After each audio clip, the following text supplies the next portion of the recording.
మంచి చేయకపోయినా పర్వాలేదు కానీ చెడు చేయకండి. ఇటు బీఆర్ఎస్ లీడర్లకు మంత్రి వాకిటి శ్రీహరి సూచిస్తున్నారు. కర్ణాటకలో డ్యాంలు గడితే పట్టించుకొని వాళ్ళు ఇప్పుడు పర్యటనలు ఎందుకు చేస్తున్నారు అని అంటున్నారు వాకిటి. ప్లకార్డులు పట్టుకొని బీఆర్ఎస్ లీడర్లు డ్రామాలు ఆడొద్దంటున్నారు. భీమా కృష్ణానదులపై బ్యారేజ్ కమ్ బ్రిడ్జ్ ఆలోచన గత ప్రభుత్వానికి ఉందా? రేవంత్ చొరవతో రెండు రాష్ట్రాలు సమన్వయంతో ఉన్నాయి. ప్రాజెక్టులకు డిపిఆర్లు కూడా సిద్ధమయ్యాయి అని అంటున్నారు వాకిటి శ్రీహరి. దాన్ని జీర్ణించుకోలేకే మరోసారి మోసపు రాజకీయాలు చేస్తున్నారంటూ విమర్శిస్తున్నారు వాకిటి. పాలమూరు నీటి హక్కుల సాధనలో కాంగ్రెస్కు చిత్తశుద్ధి ఉందని భరోసా ఇస్తున్నారు వాకిటి శ్రీహరి.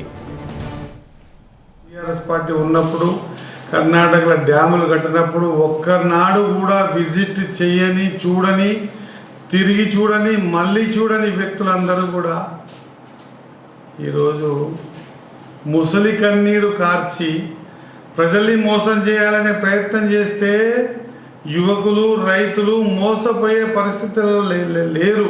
కర్ణాటక బార్డర్ కించి జూరాలలో పడేంత వరకు 56 కిలోమీటర్ల వరకు ఒక బ్యారేజ్ కమ్ బ్రిడ్జ్ నిర్మాణం అన్న చేసుకుందామనే సోయి కూడా రాలేదు గత 9 సంవత్సరాలలో. ఈరోజు పచ్చ జెండాలు వేసుకొని ప్లకార్డులు పట్టుకొని పోతే ఎవరు నమ్మాలి మిమ్మల్ని?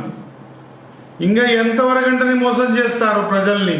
ముఖ్యమంత్రి గారి ఆలోచన విధానంతో, ఉత్తమ్ కుమార్ రెడ్డి గారి ఆలోచన విధానంతో, డికే శివకుమార్ గారి ఆలోచన విధానంతో, ఇరిగేషన్ కర్ణాటక ఆలోచన విధానంతో కార్యక్రమాలు తీసుకుంటున్నాం. దయచేసి మీరు మంచి చేయకుండా దయచేసి చెడుపు చేయకండి, ప్రజల్ని తప్పుతో పట్టించకండి అని చెప్పి వినమ్రపూర్తిగా నేను వేడుకుంటున్నా.